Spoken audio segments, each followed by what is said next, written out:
மக்களே, எல்லாம் எப்படி இருக்கிறீங்க? நல்லா இருக்கிறீங்களா? அதான் இந்த யாபேஸு, பைபிளில் யாபேஸ் எடுத்துக்கிறாரு. அவர் கர்த்தர்கிட்ட கேட்குறாரு, கர்த்தாவே, ஏன்னா தாயின் வயிற்றில் அவர் பிறக்கும்போது கஷ்டத்தோடு பிறந்தேன்னு சொல்கிறார் இல்லையா? அதனால அவர் சொல்கிறாரு, கர்த்தாவே, என் எல்லையை பெரிதாக்கி தீங்கு என்னை துக்கப்படுத்தாதபடி என்னை விளக்கி காட்டுறேன். அதுக்கு என்னை ஆசீர்வதி, என் எல்லையை பெரிதாக்கும் தீங்கு என்னை துக்கப்படுத்தாதபடி விளக்கி காட்டுறேன். இன்றைக்கி தீங்குன்ற மக்களை தீங்கு கொஞ்சமாக வருது. சாதாரண தீங்காக நமக்கு நடக்குது உலகத்தில். பெற்றவங்களால நமக்கு தீங்கு நடக்குது, மற்றவங்களால நமக்கு தீங்கு நடக்குது. அப்படி இந்த உலகத்தில் எத்தனையோ தீங்கு நடக்குது மக்களை. நம்மளை துக்கப்படுத்தாமல் வாழணுன்றக்காகத்தான் நம்ம எவ்வளோ கஷ்டங்கள் பாடுகள் செஞ்சுக்கப்படுறோம். ஒன்றும் இல்லை, பறவைங்க எடுத்துக்காங்க, அது வீடு கட்டி யாருக்கும் வாடகைக்கு விடுறதில்லை. தான் இனம் இறந்துருச்சேன்னா இன்னொரு இனத்தோடு அது போய் சேர்றதில்லை.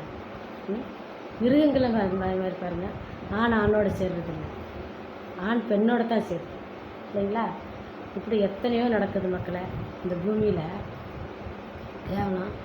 ஆமாம், ஆணுக்கு ஆணுன்னு சொல்லிட்டு அவங்க கல்யாணம் முடிச்சுக்கணும், எங்களுக்கு கல்யாணம் முடிச்சு வைங்கன்னு என்ன மக்களே உங்களுக்கு இருக்குது? தேவன் அந்த காலத்தில் இந்த பூமி எதுக்காக அழிச்சார் இல்லைங்களா? நோவா காலத்தில் இந்த ஆணோட ஆணு சேர்ந்து இந்த மாதிரி அக்கிரமங்களை செய்கிறாங்கன்னு சொல்லிட்டு யாரையுமே விட எல்லாத்தையும் அடியோடு அழிச்சார். சரிங்களா?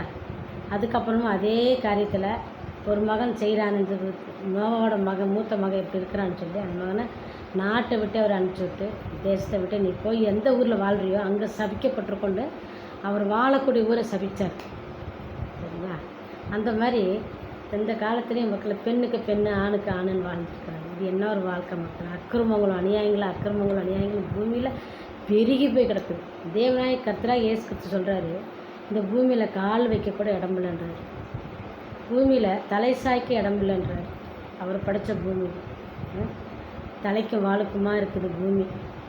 இடம் கொள்ளாத அளவுக்கு இருக்குது இந்த பூமி. ஆனால் அதில் கால் வைக்க இடம் இல்லைன்றார். அக்கிரமங்களும் அநியாயங்களும் நிறைஞ்சிவே கிடக்குது. ஒன்றும் இல்லை மக்களை, சுனாமி வந்துச்சு. காட்டில் வாழ்கிற ஒருத்தருக்காவது இந்த சுனாமியில் யாருக்கா தீங்கு வந்துச்சா? யாருக்குமே வரல. ஆதிவாசிங்க உங்களுக்கு வீடு அவங்களுக்கு வந்து தனக்கு தானே சின்ன சின்ன குடிசைங்க போட்டு வாழ்கிறாங்க. அவங்க குடிசைங்களை போட்டு வாடகைக்கு போடுறாங்களா? இல்லை. நம்ம நாட்டில் வாடகைன்ற பேச்சில் ரொம்ப அக்கிரமங்கள் நடக்குது மக்களை. ரொம்ப நொந்துவே கிடக்கிற மக்களை நாங்கள்லாம் இந்த வாடகை கொடுத்து ரொம்ப நொந்துவே கிடக்குறோம். சரிங்களா? அது ஒரு பறவைங்களுக்கு வீடு கட்டி வாழ்கிறது இல்லை, அதோட இதுக்கு தான் அது வாழ்ந்துக்குது. அடுத்தவனுக்கு வீடு கட்டி வாடகை போடுறதில்லை. அந்த மாதிரி மிருகங்களும் அதே மாதிரி தான் நல்லாயிருக்கும். இந்த ஆதிவாசிங்களாக இருக்கிறாங்களே அவங்களும் நல்லா இருக்காங்க மக்கள். அங்கங்கே சின்ன சின்ன குடிச்சிங்களை போட்டு அவங்க பாட்டுக்கு அவங்க வாழ்கிறாங்க. அந்த இடமும் எதை குறித்து கவலைப்படுறதில்லை. சொத்து இல்லைன்னு கவலை இல்லை, சுகம் இல்லைன்னு கவலை இல்லை, அவங்களுக்கு வியாதியும் அவங்கள வர்றதில்லை. அவங்க இன்னும் நல்லா இருக்காங்க மக்கள்.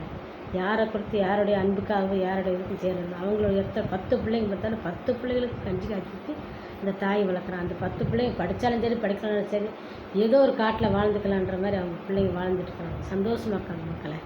அவங்களுக்கு கிடைக்கிறத வச்சு சாப்பிட்டு கிடைக்கிறத வச்சு கொடுத்திட்டு அவங்க வாட்டுருக்குறாங்க. பச்சை குழந்தைங்க அன்றைக்கெல்லாம் பார்க்குறேன், அந்த குழந்தைக்கு போத்துக்கிட்டு கூட ஒன்றும் இல்லை, அவங்க சந்தோஷமாக இருக்கிறாங்க. நமக்கு கட்டில் தான், மெத்தை தான், இன்னும் என்னென்ன ஏசி தான், இன்னும் என்னென்ன வேணும் உங்களுக்கு அத்தனை இருந்தாலும் கூட நல்ல தூக்கம் வர மாட்டேங்குது. அவங்களோட தூக்கம் கூட நிம்மதியாக இன்பமாக இருக்குது. நம்ம தூக்கம் எப்பயுமே துன்பத்தில் தான் முடியுது மக்களை. இப்படியே அநியாயங்கள் நடக்குது இந்த பூமியில் நம்ம வாழ்ந்துட்டு இருக்கிறோம் மக்களை.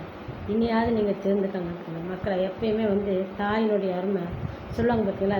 நிழலோட அருமை வெயிலுக்கு போனால் தான் தெரியும் இல்லைங்களா? நிழலோடு இருக்கும்போது தாயோடு நம்ம வாழும்போது அந்த தாயினுடைய அருமை உங்களுக்கு தெரியாது. அந்த தாய் தன்னை விட்டு போனதுக்கப்புறம் ஐயோ சுடுதே நம்ம என்ன பண்ணுறது? ஒன்றும் பண்ண முடியாது. இருக்கும்போது அவங்க நல்லா வச்சுக்காங்க மக்களை. இதுதான் நான் எப்பயுமே நான் சொல்லுவேன். தான தர்மங்கள் செய்யணும். ஒன்றும் இல்லை, இந்த திருநங்கைகள்னு சொல்கிறாங்க இல்லைங்களா? திருநங்கைகள் நம்ம சொல்கிறோம். ஆனால் அந்த காலத்தில் பைபிளில் கொடுக்கப்பட்டது அன்னகர்கள் கொடுக்கப்பட்டது. அன்னகர்களாக பிறந்தவர்கள் அநேகம் இருக்கிறாங்க. ஆனால் அவங்க அப்படியே இருந்தால் பரவாயில்ல. அன்னகராக உருவாக்கப்பட்டவங்க ராஜாக்கள் அரண்மனைக்கு பெண்களுக்கு பாதுகாப்புக்கு அன்னகர்களாக உருவாக்கப்பட்டாங்க. சரிங்களா? இன்னும் அன்னைகளுக்கு அன்னகர்களாக சம்பாதிக்கிறதுக்காகவே அன்னகர்கள் ஆக்கப்படுறாங்க. பெண்கள் சோம்பேறித்தனமாக வாழ்கிறதுக்காகவே ஆண்களை அன்னகராக ஆக்கப்பட்ட அக்கிரமங்கள் அநியாயங்கள் அவங்க ஒரு பக்கம் நடத்திட்டு போகிறாங்க. இந்த பக்கம் ஆணுக்கு ஆணு இவங்க ஒரு பக்கம் அக்கிரமம் நடக்கிறாங்க. இந்த பக்கம் ஒரு பெண்ணுக்கு பெண்ணு. அன்றைக்கி யூடியூப்பில் 2 பெண்ணுங்க வெக்கமே இல்லாமல் வந்துக்கு நாங்கள் 2 பேரும் கல்யாணம் பண்ணிக்கிறோம், 2 பேரும் லவ் பண்ணுறோம். ஆனால் வெக்கமாக இல்லையா அவங்களுக்கெல்லாம்? எது பப்ளிக் ஆகிப்போச்சு மக்கள் இப்போல்லாம் இதெல்லாம். இதனால் தேவன் இந்த பூமியை அழிக்க வர்றாரு. நம்மளாம் கதிர்கள் விளைஞ்சிருக்கு, கருதை அறுக்கிறதுக்கு அருவா கத்தி வந்து அருவா வைக்கப்பட்டிருக்குது. எப்போ வேணாலும் இந்த பூமி அழியும், எப்போ வேணாலும் இந்த கருது அறுக்கப்படும் சொல்லப்பட்டிருக்கு மக்களை. இன்னும் என்னென்ன வியாதிகள் கொரோனா நம்ம வராத வியாதிகளாக வந்துட்டு போயிடுச்சு. அடுத்து என்ன வியாதி வருதுன்னா, ஒரு வியாதி வருதாமல் அது வந்த உடனே சதையை தானே தின்றுமாம். அந்த அளவுக்கு ஒரு வியாதி வருதாங்க. அப்படியே சதை அழுகி அப்படியே சதையை அதே தின்னுவாங்க. அந்த கிருமிகள் தின்னு அப்பயே 24 மணி நேரத்துக்குள்ள அவங்க முடிஞ்சிடுவாங்க, இல்லை 3 நாளுக்குள்ளே முடிஞ்சுடுவாங்களா. அந்த மாதிரி ஒரு வியாதி வருது. ஏன்னா அக்கிரமங்கள் அநியாயமும் அதிகரிக்கிறதுனால எதில் ஜனங்களை அழிக்கலான்ற அளவுக்கு தேவனுக்கு காத்துட்ருக்குறாரு. அந்த அளவுக்கு ஆகிப்போச்சு இந்த தேசம். இதுலேயே 1 2 ஏதோ ஒரு அத்திப்புத்தாப்பில் ஏதோ 2 பேர் நல்லவங்க இருப்பாங்களாட்டுருக்குது. அதுக்காக இந்த கிடைக்கிறது அவங்களுக்கு கொடுக்கப்பட்ட இந்த ஆகாரமும் அவங்களுக்கு கொடுக்கப்பட்ட இந்த மழையும் தான் நமக்கு பெஞ்சிட்ருக்கு. இந்த பறவைகளுக்கு ஆகாரம் கொடுக்கப்படுறது, இந்த மிருகங்களுக்கு ஆகாரம் கொடுக்குறாரு. அதுக்காக தான் இந்த மழைகள்லாம் பெஞ்சிட்ருக்கு. ஏன்னா மழை கூட பெய்யாது நம்ம ஜனங்கள் செய்கிற அக்கிரமம். எந்த மிருகமாவது ஒரு பெண் மிருகத்தை இது சித்திரவதை பண்ணி கொன்று இருக்குதுங்களா? எந்த பறவையாவது அப்படி கொண்டிருக்குதா? நம்ம மனுஷன் பாருங்கள், ஒரு பெண்ணு பச்சை குழந்தைன்னு கூட பார்க்காம அதை கொன்று அதை கெடுத்து அதை கொன்று அதில் 3 பேர் 4 பேர். ஐயோ கடவுளே, இந்த மாதிரி ஒரு மனுஷன் உலகத்தில் வாழ்கிறத பார்க்கல, சாவுறது மேலாக இருக்கணும். நம்மளோட சாவுகள் எவ்வளோ கொடூரமாக இருக்கும்னு நினச்சாலே பயமாக இருக்குது மக்களை. செத்தா மட்டும் இங்கே இந்த பூமியில் வந்து போயிடுவாங்களா? முடிஞ்சிடணும் அவனுக்கு இல்லை. பொதுமக்கள் கையில் அவங்கள எல்லாத்தையும் பிடிச்சி கொடுத்து ஒரு பெண்ணை ஒருத்தன் கெடுக்கிறான், அந்த பெண்ணை கெடுத்து அவன் இது மாதிரி பண்ணுறான்றான், அவன் கொண்டுட்டான்னா அவனை பொதுமக்கள் கையில் கொடுத்துடணும். அவனை அடித்து எல்லாம் கொல்லட்டும்னு சொல்லி விட்டுறணும். நல்ல போலீஸ்காரங்க இந்த தேசத்துக்கு வரணும். நல்ல போலீஸ்காரங்க, நல்ல முதலமைச்சருங்க, நல்ல அதிகாரிகள் வரணும். அப்போ தான் இந்த அக்கிரமங்களுக்கெல்லாம் ஒரு முடிவு வரும் மக்களை. அதே மாதிரி வீடுங்க அப்பா அந்த ஐடி பார்க்கு வந்தாலும் வந்துச்சு, வீடுங்க வாடகைக்கே கிடைக்கிறதில்ல. நாங்கள்லாம் எங்கே போகிறோம்? எங்களுக்கு சொந்த வீடும் கிடையாது. எங்கள் தாய் தப்புன்னு எங்கள் தகப்பன் வழியிலும் சேர்த்து வைக்கல, எங்கள் மாமா வழியிலும் சேர்த்து வைக்கல, எங்களோட வாக்கப்பட்ட வீட்லையும் சேர்த்து வைக்கல, எதுவுமே சேர்த்து வைக்கல. அவங்க பிள்ளைங்களை பார்த்தாங்க, அவங்க சாப்பிட்டாங்க, அவங்க குழச்சி சாப்பிட்டு அவங்க போயிட்டாங்க. ஆனால் இன்றைக்கி வந்து எங்களுக்கு இருக்கிறதுக்கு ஒரு இடம் இல்லாமல் நாங்களும் சம்பாரித்து பார்க்குறோம். வாடகையே கொடுத்து நாங்கள் மெயிலாக இருந்தோம் மக்களை. சொந்தமாக வீடு வாங்கலாம், லோனு கட்டுறதுக்கு நினச்சா அதை பார்த்தா அதோட பெரிய விஷயம். இப்படி வாழ்ந்துட்டுருக்கோம். எங்களுக்கு ஏதாவது நல்ல ஒரு சொல்யூஷன் கிடைக்காத கடவுளேன்னு வாழ்ந்துட்டுருக்குறோம். எப்படா நம்மளுக்கெல்லாம் முடிவு வருன்ற மாதிரி நாங்கள் ஒவ்வொரு நாள் வாழ்ந்துட்டுருக்கோம் மக்கள். அக்கிரமங்கள் அநியாயங்கள் வீட்டுங்களை கட்டிக்கிட்டு வாடகைங்களை வாங்கிட்டு இன்னும் பத்தலை அலைகிறாங்க. இங்கே இந்த பணத்தில் கொண்டு போய் எங்கே போட போகிறாங்க? மறுபடியும் ஒரு சுனாமி வந்து மறுபடியும் ஒரு கொரோனா வந்துச்சுன்னு இவங்களை எங்கே நிற்பாங்களோ தெரியல மக்களை. இன்னும் அது இவ்வளோ பெரிய கொரோனா வந்து இவ்வளோ சுனாமி வந்தே ஜனங்க அடங்கலைன்னும் போது இதை விட பெரிய இது என்ன வரப்போதோ தெரியல மக்கள். தீங்கு இதை விட பெரிய தீங்கு வரப்போகுது நினச்சா பைபிளில் சொல்லப்பட்டது. பயங்கரமான ஒரு தீங்கு வரும். அந்த பயங்கரமான குண்டு போட்ட அழிக்கப்படும் போது அந்த அழிவில் வந்து எல்லோரும் பஸ்பமாயிடுவாங்க. அதில் அவர்களோட எலும்பு இருக்கு இல்லையா, அந்த எலும்பு தொட்டை கூட அவனுக்கு அழிவு வந்துடுவாங்க. அந்த தொடக்கூடிய அவனுக்கு உயிரோடு இருக்கணும். அதனால் அந்த எலும்பு கூட மார்க் படுத்துடுறாரு. அது யாரும் தொடக்கூடாதுன்றக்காக அந்த காலம் வரப்போகுது. மறுபடியும் வந்துச்சுன்னா நம்மளுடைய வாழ்க்கை நிச்சயம் நமக்கு இருக்க மட்டும் ஜனங்களுக்கு உதவி செய்யுங்க. இருக்க மட்டும் பெற்றவங்க நல்லா பார்த்துக்கோங்க. நீங்கள் உயிரோடு இருக்க மட்டும் எப்போ மரணம் நேருடன் யாருக்குமே தெரியாது.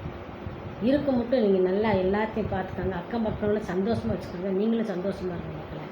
அதை விட வேறு உலகத்தில் ஒன்றுமே இல்லை. நீங்கள் சேர்த்து வைக்கிற பணமும் உங்களோட வரப்போகிறது இல்லை.